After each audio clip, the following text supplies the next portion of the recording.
الخير يا جماعة. معاكم الدكتورة هبة. موضوع النهاردة بيتكلم عن الفرق ما بين الشوفان والكورن فليكس، ويا ترى في فرق ما بين الاتنين؟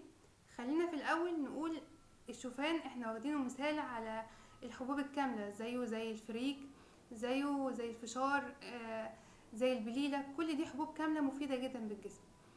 واخدين الكورن فليكس على انه نشويات بيضة زي الفينو، زي الدقيق الابيض، زي البقسماط، زي كل الحاجات دي، زي المكرونة.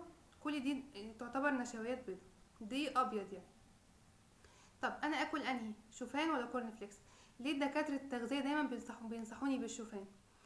عايزه اقولك في الاول ان الشوفان قيمته الغذائية عالية جدا جدا، مليان عناصر غذائية جسمك بيحتاجها جدا. بس يا ترى الفرق بينه وبين الكورن فليكس في السعرات؟ ابدا. معلقة الشوفان هيها معلقة الكورن فليكس في سعراتها. امال الفرق في ايه تاني غير القيمة الغذائية؟ الفرق كمان في مقدار الجوع.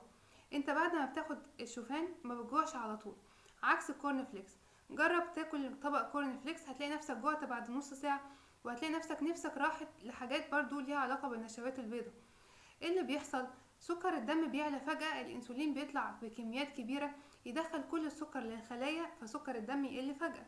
انت هتحس بالجوع بشكل اسرع، فتبدأ برضو تطلب نشويات بيضاء تاني. امال الشوفان ما بيحصلش معاك كده؟ لا، ما بيحصلش معاك كده. الشوفان بيتهضم على فترات طويلة، فيبدأ يطلع سكر الدم واحدة واحدة. يبدأ لما يتهضم بيطلع السكر برضو، بيطلع واحدة واحدة. فالانسولين بيطلع من البنكرياس واحدة واحدة، وبالتالي انت ما بتحسش بالجوع مرة واحدة، لان في سكر في دمك فترات طويلة. عشان كده دايما دكاترة التغذية بينصحوك بالشوفان اكتر من الكورن فليكس. وعشان كده كمان، وعشان القيمة الغذائية بتاعت الشوفان العالية جدا.